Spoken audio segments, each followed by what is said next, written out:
하나님께서 오늘 저와 여러분에게 주시는 말씀 전도서 12장 1절과 2절 말씀입니다. 저와 여러분 한 목소리로 우리 하나님을 존중히 여기는 마음으로 함께 읽도록 하겠습니다. 시작. 젊을 때에 너는 너의 창조주를 기억하여라. 고생스러운 날들이 오고 사는 것이 즐겁지 않다고 할 나이가 되기 전에 해와 빛과 달과 별들이 어두워지기 전에 먹구름이 곧 비를 몰고 오기 전에 그렇게 하여라. 아멘. 우리 이정환 목사님 앞으로 모시겠습니다. 큰 박수로 환영하겠습니다. 네, 요즘에 가장 많이 묵상하고 반복해서 듣고 부르는 찬양인데요. 말씀을 나누기 전에 찬양 같이 하고 말씀을 나누고 싶습니다.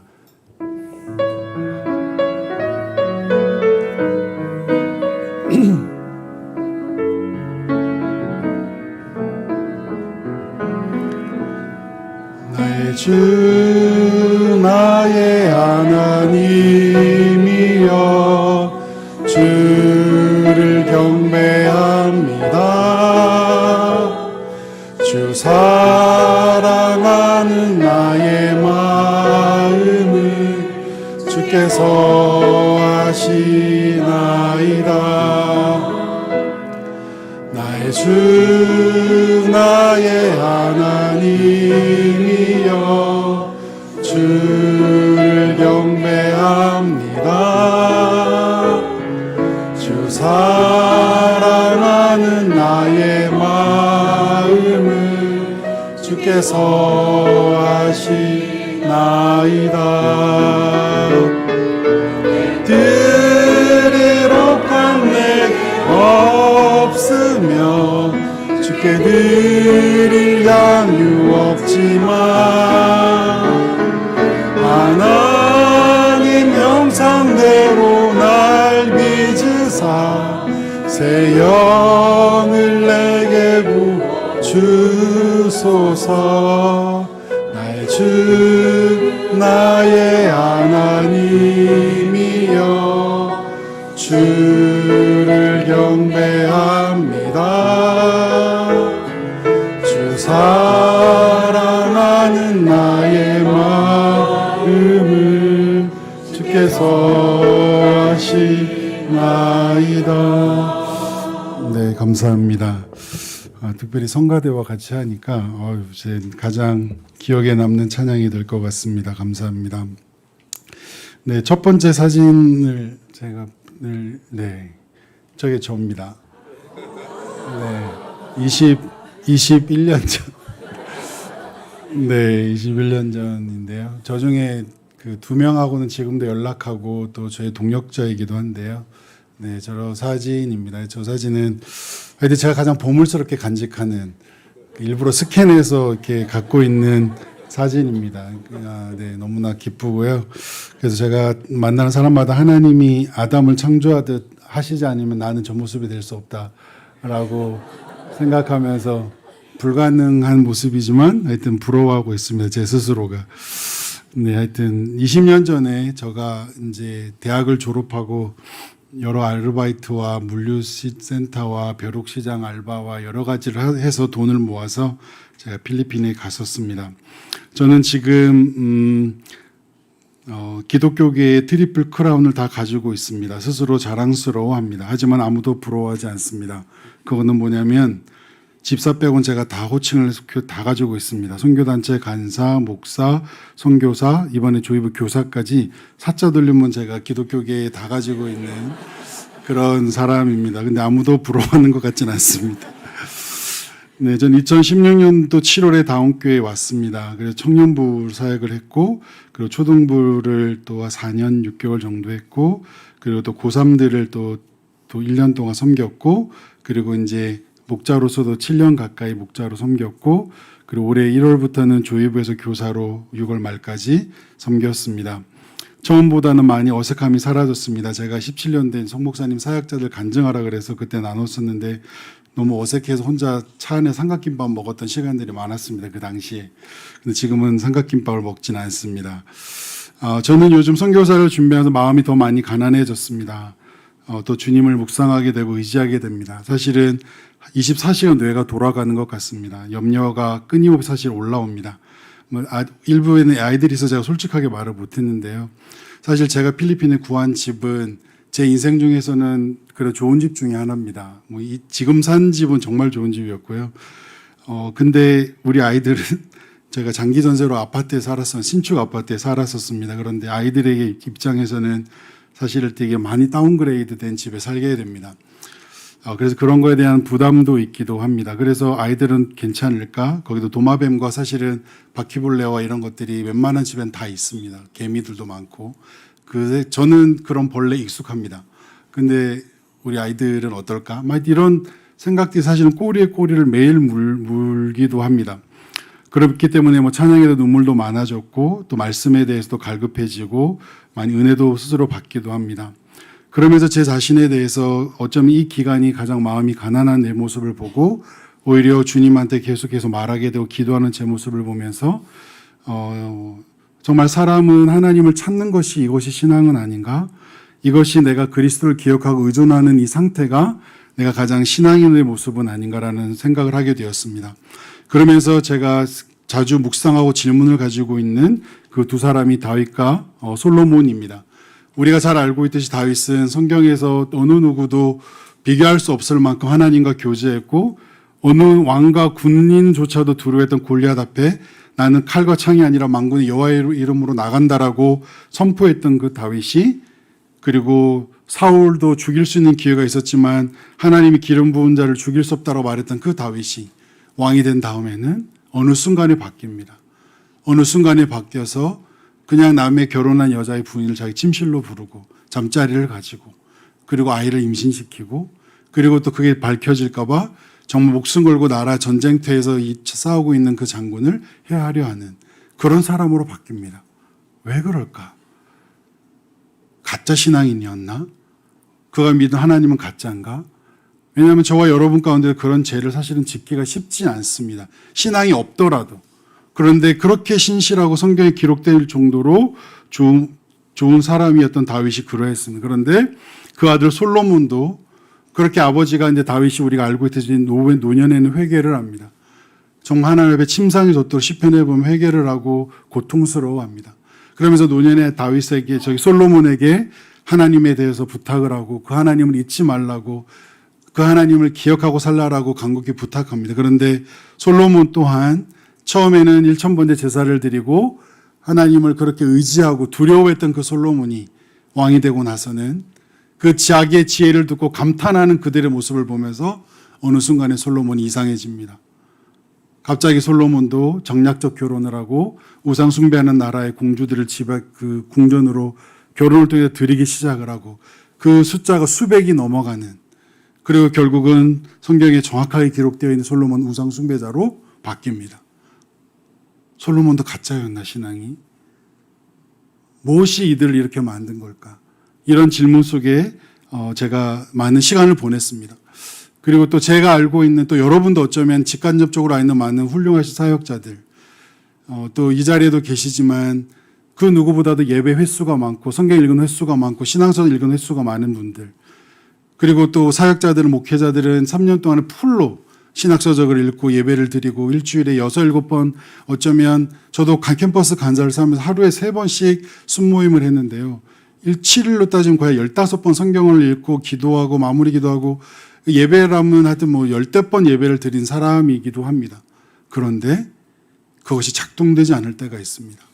그리고 공동체 문제를 일으키거나 교회가 건강하게 있던 교회가 분열될 때 결정적 역할을 하는 사람은 성경을 안 읽은 사람이 아니라 예배를 안 드린 사람이 아니라 예배를 많이 드렸던 분들, 성경을 많이 읽었던 분들이 교회 공동체를 힘들게 하고 분열시키는데 앞에 쓰는 것을 제가 보게 되었습니다. 신앙이 도대체 뭘까? 그 많은 예배와 그 많은 성경과 그 많은 찬양은 뭐였지? 다윗 솔로몬이 했던 1000번째의 제사는 뭐였길래 우상 숭배자가 되었을까? 이런 질문들을 했던 것 같습니다.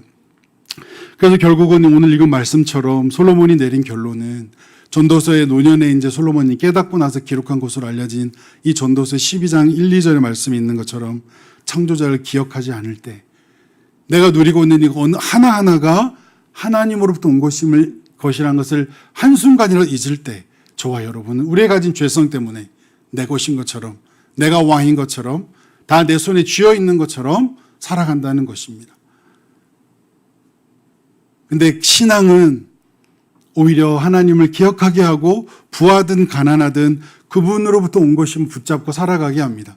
근데 그 신앙이 퇴색되어지고 그 신앙이 하나님을 기억하는 것이 멀어지면 멀어질수록 나 자신의 업적을 말하고 내가 한 걸 말합니다.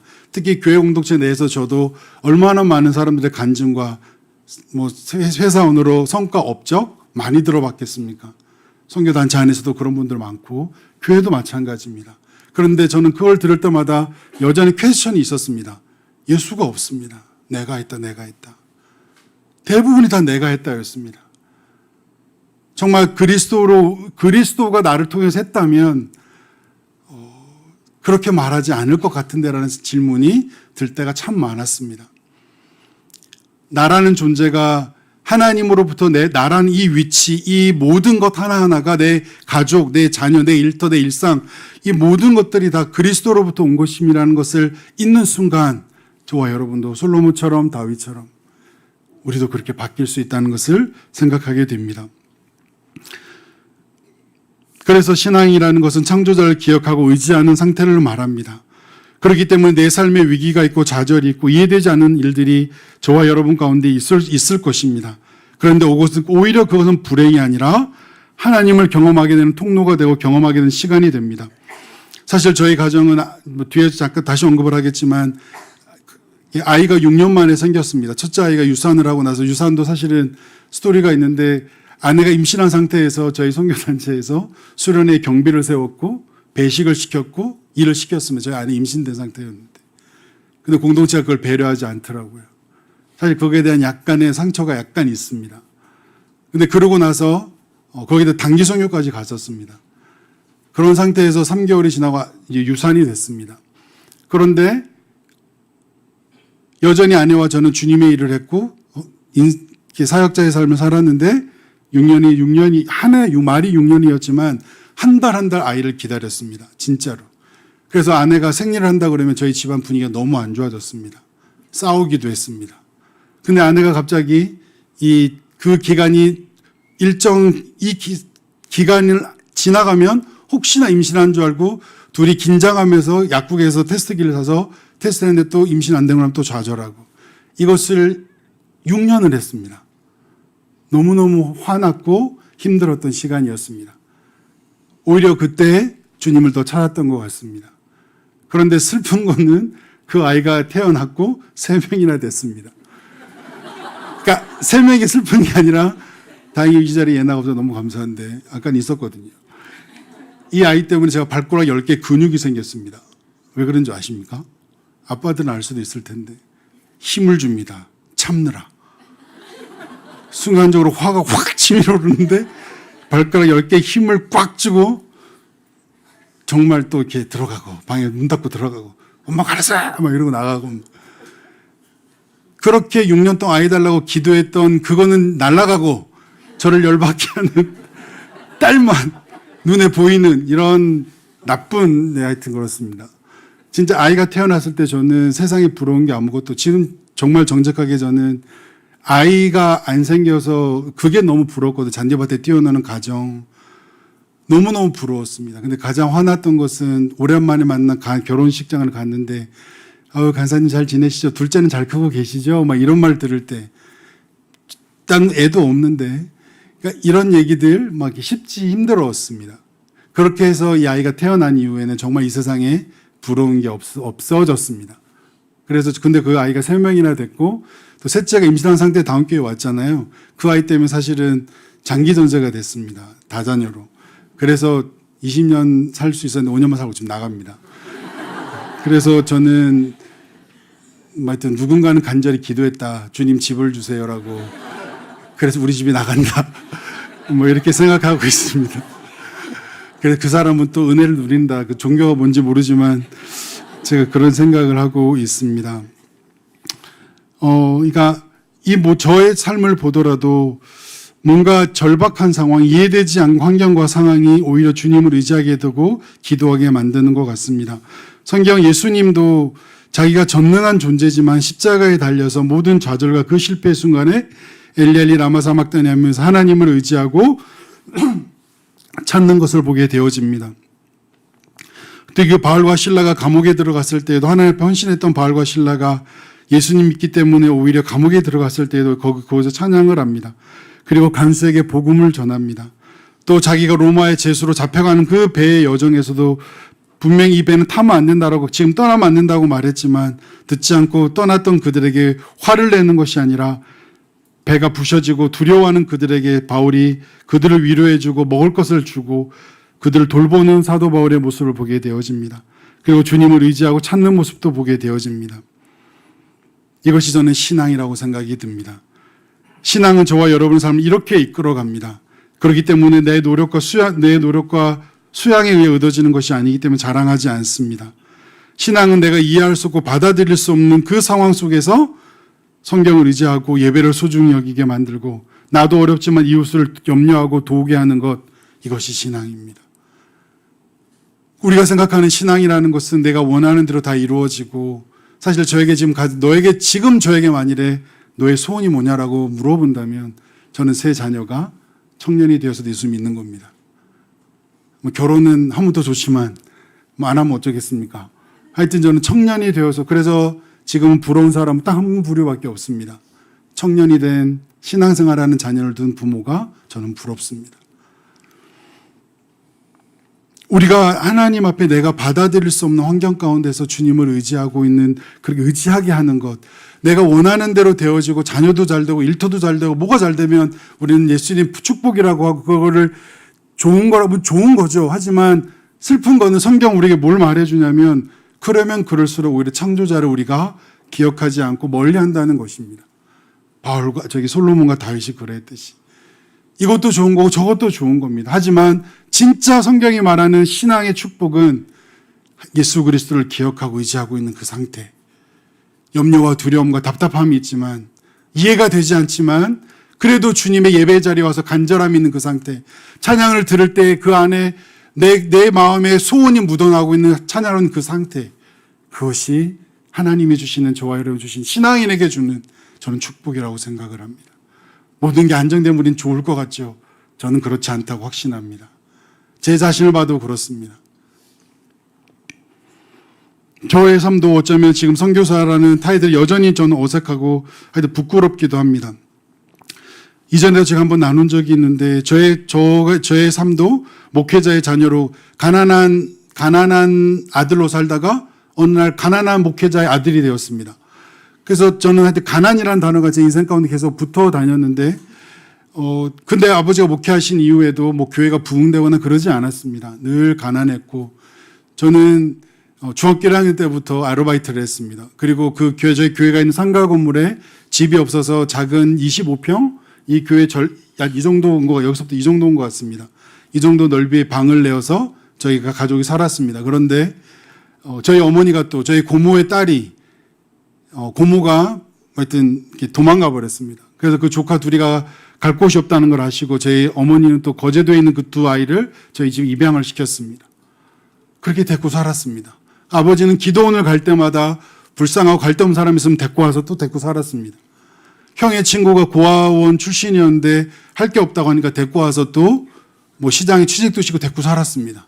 그런데 다 고모집 두 아이는 저희가 지금 연락도 되지 않습니다. 그리고 그 기도원에 데려왔 때 여러분들이 계셨는데 어떤 분은 그분이 결혼까지 하도록 아버지가 도와주고 했는데 자기가 뭔가 열받은지 화가 난 어떤 순간이 있었는데 양복을 저희 아버지한테 드렸거든요, 결혼식 때. 근데 자기 나갈 때 그 양복 내놓으라고 가져갔습니다. 그걸 제가 10대 때 지켜봤습니다. 제가 하나님이 좋은 분이라고 말할 수 있겠습니까? 예수가 없죠, 저의 가정에는. 예수가 있다라고 말하기 쉽지 않은 환경 속에 저는 살아왔습니다. 그리고 저희 어머니 아버지와 자주 다투었습니다. 그리고 그와 가정에 목회를 시작하면 형도 가출을 하게 됐습니다. 형이 지금은 이제 그 학교가 이제 부천고등학교라고 90년대 80년대 중후반만 하더라도 가장 명문 고등학교였습니다. 근데 저 형이 거제도에서 그 학교를 합격을 할 정도로 시골에서 얘는 판사 되래야 뭐 이런 사람이었거든요. 저는 늘 방치되어서 혼자 바다로 들러 뭐 풀 뜯어 먹으러 다니고 개 잡으러 다니고 저는 그렇게 살았습니다. 형은 그런 존재였습니다. 그런데 그 형이 방황하고 그 학교에서 처음으로 유일하게 자퇴한 사람입니다. 아버지가 목회하시면서. 그리고 가출을 하고 나이트클럽에서 일을 하고 이렇게 형이 살아갔습니다. 근데 그 형이 지금 아버지랑 거의 막 원수처럼 지내다가 아버지가 마지막 위암이 걸렸을 때 6개월 동안 아버지와 이렇게 가깝게 지내면서 그 형이 지금 목회를 하고 있습니다. 성도가 2명이 있습니다. 그래서 다운교회 의자가 사실 그 교회에 가 있습니다. 교회에서 허락해 주셔가지고. 이런 상황 속에서 예수님이 저에게 좋은 분이라고 생각하는 건 쉽지 않아요. 사역자를 사는 것 자체가 저도 왜 하고 있는지 모르겠습니다. 왜 이 자리에 이렇게 있는지 저도 이해가 되지 않습니다. 신앙은 이렇게 살아가게 인도하는 것 같습니다. 교회 일도 열심히 했고 뭐 하여튼 많이 했습니다. 아버지 교회 목회하는 동안에. 그리고 아버지가 마지막으로 2009년도에 돌아가실 때에도 제가 일부에는 시간을 제대로 못 나눴지만 이전에 여러분에게 나눈 적이 있었는데 첫 번째 제가 가장 10대 때부터 간절히 기도했던 것이 뭐였냐면 하나님 제발 저희 가족 중에 아무도 아프지 않게 해달라고. 큰 병으로. 왜냐하면 병원비가 없으니까 우리 집은.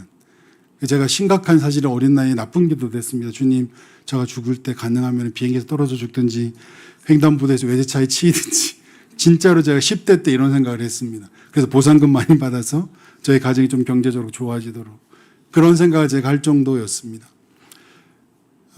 그랬는데 그 아버지가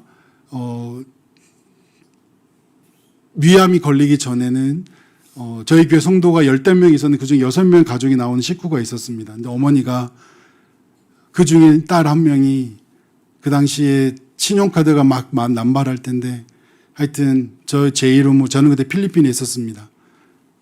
정말 형의 이름으로 저의 이름으로 아버지의 이름으로 신용카드를 10대 장을 발휘해 현금 서비스로 그 당시에 그러니까 20년 전입니다. 거의 한 2,500만 원을 이자가 35%할 때입니다.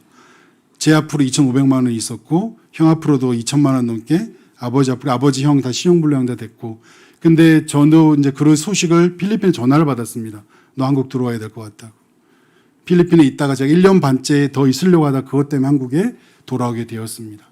그때 사역자를 헌신하려고 그랬고 헌신한 상태였거든요. 하나님이 좋은 분이라고 말하기가 어렵죠.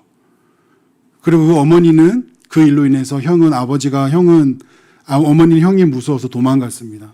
형이 거의 때리려고 그랬거든요. 그런 환경 가운데 주일 예배로 아버지 설교를 하셨습니다. 이런 분위기에서. 그 예배가 뭐가 예배가 되었겠습니까? 그걸 보고 저는 그 당시에 사역자로 헌신했고 이민정 사모와 교제할 때였습니다. 이민정 사모 제가 진지하게 전화했습니다. 우리 못 사귈 것 같다. 그리고 제가 그 신용카드 그 전화하는 거 직접 찾아갔습니다. 이거 어떻게 해결할 수 있냐. 정말 이거보다 2~3배 되는 공간 사람들이 전화하는 부스가 있더라고요. 답이 없다고.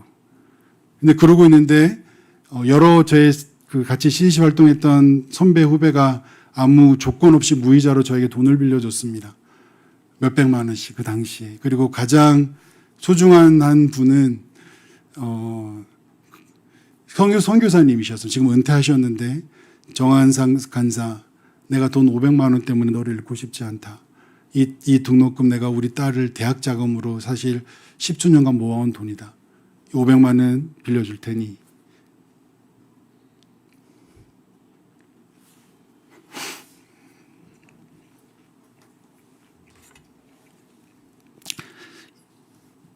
(2년) 후에 너가 꼭 갚아주면 좋겠다.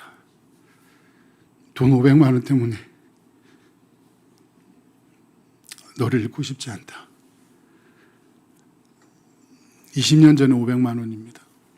하나님이 제가 간사를 할 때 그 간사 70명이 지원했었는데 제가 그 당시에 후원이 제일 잘 됐습니다. 그리고 그 빚을 2년 동안 정말 제가 간사님에게 어떻게 갚을 거냐고 해서 제가 적금을 들어서 매월 이렇게 해서 2년에는 이 날짜에 받도록 하겠습니다 하고 그 날짜에 2년 후에 정확하게 갚아드렸습니다. 지금도 연락하고 이번에도 제가 밀양까지 가서 인사드리고 왔습니다. 그런데 그 일이 끝나고 나서 후원이 뚝 떨어졌습니다. 그래서 또 하나님이 이렇게 일하시는 것을 저는 경험하고 살아왔습니다.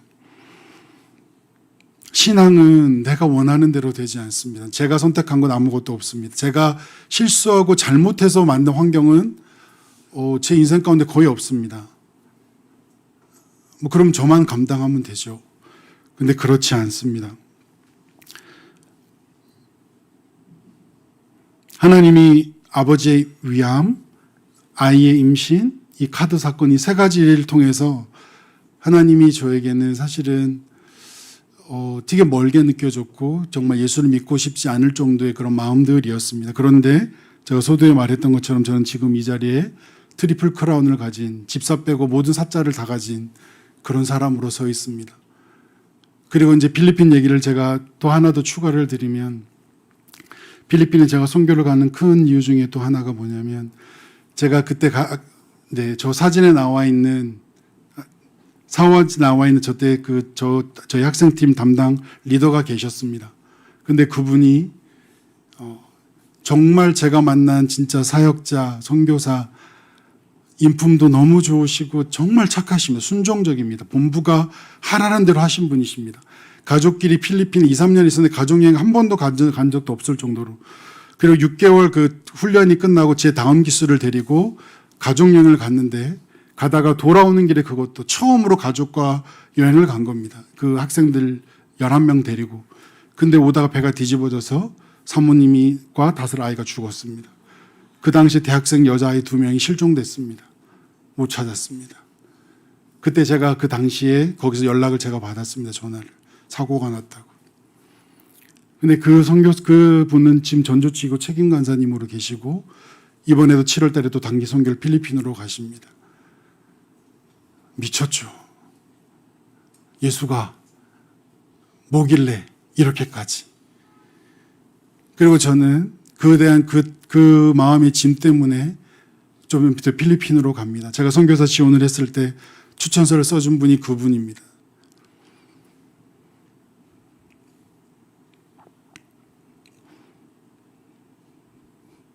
필리핀은 제가 필리핀 잠깐 소개를 드리면요. 사진 잠깐 부탁드리겠습니다. 이 사진 말고, 네. 필리핀에 저 학생 때 갔던 저 프로그램, 오전에는 언어 수업을 하고 오후에는 전도를 합니다. 배운 언어를 가지고 언어 연습도 하고, 그리고 이제 친구를 사귀고 같이 밥 먹고 캠퍼스 구경시켜달라고 돌아다니고, 그럼 어느 정도 관계가 맺혀지면 뭐 예배 초청하거나 1대1로 성경 공부 모임을 하는 그런 프로그램입니다. 그렇게 제가 20년 전에 저렇게 시간을 보냈었습니다. 다음 장 보겠습니다. 이거는 사실은 지금 올해 5월달 사진입니다. 지금 올해 5월달 사진인데, 필리핀에 차를 타고 한두 시간만 나가도 여전히 원주민들이 많습니다. 그래서 필리핀 CC 어떤 사역이, 예수영화 사역이 있습니다. 근데 저도 이제 그 사역을 했었는데, 그때 갔을 때는 진짜 그 발전기를 들고 영화 영상기를 들고 갔습니다. 그런데 지금은 시대가 발달해서 빔 프로젝트를 들고, 그다음에 휴대용 태양열 발전기를 들고 저런 데 지역 가서 영화를 상영해 주는데, 저 사람들은 평생 맥도날드를 못 먹고 살아가는 사람입니다. 다음 장 보겠습니다. 지금도 저렇게 피딩 사역을 하면 사람들이 몰려듭니다. 그래서 많은 단기팀들이 오면 저런 사역을 많이 하는데, 저는 슬픈 거는 많은 성도님들이, 선교사가 좀 많이 저렇게 고생해야, 좀 저런 데 가야 뭔가 이렇게 뭉클하시나 봐요. 근데 참고로 필리핀과 태국은 지난 30년 동안 한국교회가 가장 많은 선교사를 보냈고, 가장 많은 돈을 쏟아부었고, 가장 많은 단기팀을 간 나라입니다. 일본도 마찬가지고요. 그런데 저기 현지인 사역자가 한국 선교사님 때문에 세워진 리더가 없습니다. 왜냐하면 선교사님들이 한국에 돌아오면, 미국 선교사님들은 비교해서 죄송합니다, 돌아가면 정착할 수 있는 프로그램이 있습니다. 그래서 미국 선교사님들은 자기가 떠날 걸 전제로 사역을 합니다. 한국 선교사님들은 한국에 돌아오면 할 게 없습니다. 코로나 때 많이 돌아오셨습니다. 제 아는 선교사님 지금 택배 배달에 뭐 할 줄 아는 게 없으시니까요. 교회 개척을 할 것도 아니고. 그런 일들을 하시는데, 그러다 보니 선교지에서도 자기가 계속 머무를 환경에 사역을 합니다. 쉽게 말해서 왕국을 세웁니다. 신학교를 세우고 선교센터를 세우고 교회를 짓고, 그리고 뭐 일주일에 한 번 저런 데 가서 피딩 사역하고 사진 찍어서 보내고. 그분들이 그러고 싶지 않지만 저렇게 할 수밖에 없는 환경이 구조적으로 되어 있습니다. 다음 장 보겠습니다. 이 사진 제가 저 끝에 있는데 앞부분에 20년 전에 찍은 사진입니다. 그런데 앞에 세 장과 저기가 똑같은 지금 동네입니다. 하나도 달라지지 않았습니다. 똑같습니다. 필리핀은 그런 곳입니다. 사람들이 너무 착하고 좋습니다. 태풍이 열댓 개가 와도 그들은 힘들지 않습니다. 우리나라 같으면 정말 뭐 댐을 짓든 뭘 하든 뭐 어떻게 할 텐데 성향 자체가 그냥 받아들이고 삽니다. 그런데 국가가 개선하지 않습니다. 부자들은 정말 부자로 여전히 영원히 부자고 50% 가까이 되는 도시 빈민들은 여전히 국어라고 살아갑니다. 세 자매가 어떤 선교사님 데리고 왔는데 아빠가 다 달라요. 교회 청년이래요. 엄마가 한 명이고 아빠가 세 명이에요. 세 명이 아빠가 다 달라요. 여전히 그런 곳에 있는데 나라가 달라지지 않았습니다. 이유를 정말 저도 잘 모르겠습니다. 뭐가 문제인지. 이 과정 가운데도 사실은 저는 이제 이 삶을 결단하면서는 이 삶에 제가 지금의 이 삶으로는 사실 사역자로서는 사실 저는 어려움은 없습니다. 근데 저는 이렇게 내가 흘러가면 나중에 노년이 되었을 때 저 스스로는 너무 부끄러울 것 같았고 필리핀에 늘 빚진 마음이 있었기 때문에 중간에 왔던 그 선교사로 파트타임으로 선교사로 지원을 한 상태여서 가정의 일과 여러 상황들 때문에 돌아왔기 때문에 빚진 마음이 있었는데 그것 때문에 8월 말에 혼자 일주일 동안 가서 많은 선교사들을 만나고 현지인 사역자들을 만나면서 그들이 와달라고 했을 때 진짜 와야겠구나 하고 결단을 하고 근데 그 당시에도 사실은 일주일 내내 잠을 잘 못 잤습니다. 닭소리와 차소리 때문에. 그럼에도 불구하고 저는 오히려 더 마음이 기뻤고 그리고 전제 조건은 아내와 첫째 딸이 첫째 둘째가 동의하는 거였습니다. 그리고 저희 CDC에 선교사 파송할 때 중요한 기준입니다. 사모와 자녀들이 동의했느냐. 그래서 저는 그걸 가지고 이제 기도도 하고 왔고 그리고 이제 아이들에게 동의를 얻고 그렇게 이제 진행을 했습니다. 그래서 3월 말에는 혼자 가족들과 함께 필리핀 학교 문제와 여러 아이들에게 필리핀을 처음 경험은 너무 힘들 것 같아서 경험할 수 있는 기회를 주기 위해 데려갔었습니다. 근데 아내는 사실 갔다 오자마자 일주일 동안 가족이 다 장염으로 고생했습니다. 그리고 필리핀에는 졸립이라는 우리나라 맥도날드 자체 브랜드가 있는데 예준이는 그 마스코트가 있거든요. 얼굴이 조코 같이 생겼다고 꿈에서 걔가 닭다리 들고 꿈에 나타난다고 졸리비를 못 먹으면 필리핀이 있기 쉽지 않거든요. 햄버거랑 스파게티 파는 그런 프랜차이즈입니다. 근데 닭다리를 들고 그 조코가 꿈에 나타나 자기를 쫓아왔다고 그것만 보면 숨고 그랬었습니다. 하여튼 아이들도 이제는 마음을 준비했고 가는 걸로 알고 있고 물론 예나는 여전히 안 가면 안 되냐고 며칠 전에 또 얘기를 하기도 했습니다. 그래도 마음에는 이제 가야 된다는 그 생각이 들어서 열받을 때마다 그 얘기를 합니다. 열받을 때마다. 그리고 자기 필요가 있을 때마다 나 마지막이잖아. 이 얘기를 꼭 합니다. 그래서 뭐 파자마 파티 하는데 외박을 한다기 안 된, 나 마지막이잖아. 뭐만 하면 마지막이잖아. 이걸로 무기를 가지고 지금 계속 저희에게 이야기를 하고 있습니다. 그래서 하나님이 이 아이들의 마음들을 움직이고 계신 것을 경험을 했습니다. 저는 다운교회 우연히 오게 됐고 지금 7년의 시간을 보냈습니다. 많이 배웠고 경험했고 목장을 알게 됐고 또 이경주 목사님이나 성 목사님을 통해서 그런 또 리더들의 모습을 통해서 많이 좀 좋지 않았던 그런 리더들에 대한 어떤 상처들 그런 것도 많이 회복이 됐고 저 또한 이제는 어떤 사람의 모습으로 사역자로 살아가야 되는지를 다운교회에서 많이 경험을 했습니다. 그리고 지난 또 부서의 사역자가 아니라 교사로 섬겼던 조이부 여기 또 조이부 부모님들이 계시는데 그 6개월의 시간은 저 사역자로서는 많은 질문을 하게 되었습니다. 하나님의 뜻이 뭔지 매 6개월 동안 찬양 내곡이 반복해서 합니다. 대표기도도 하나이가 계속합니다.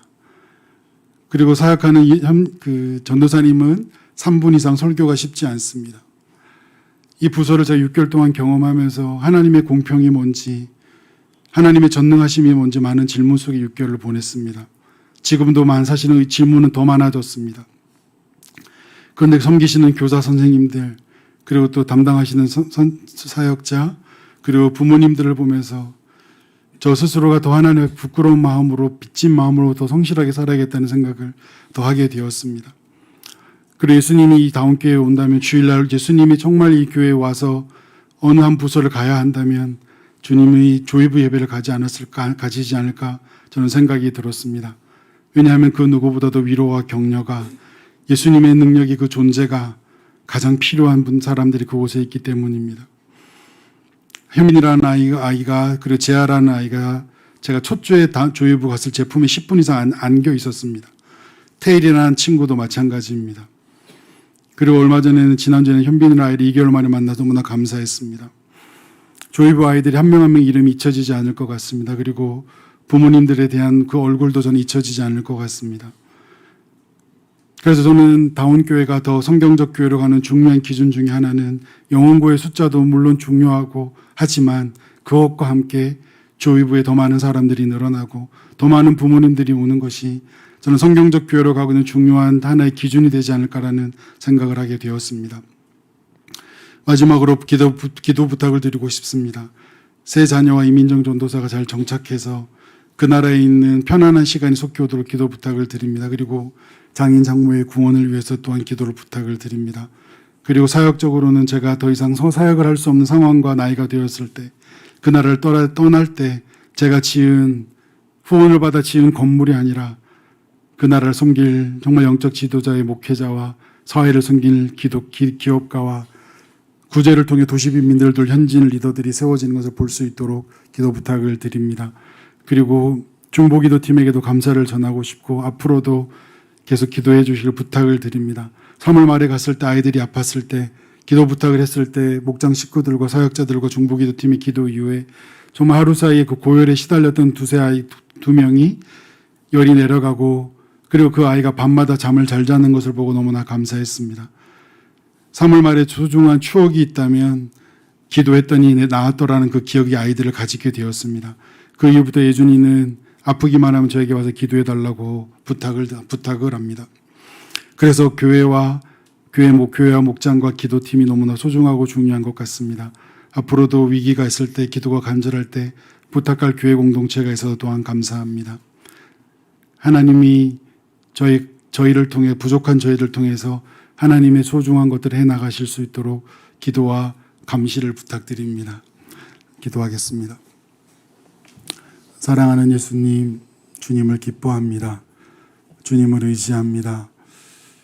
신앙이 작동되는 삶을 살게 해주십시오. 신앙이 멈추어서 다윗과 솔로몬의 삶이 되지 않게 하여 주십시오.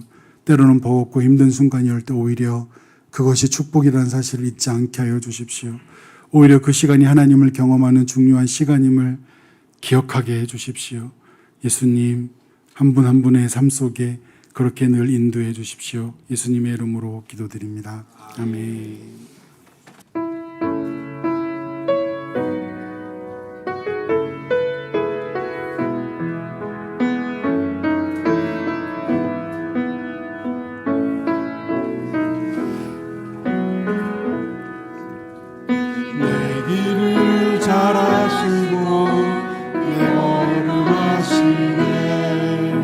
어둠에서 빛을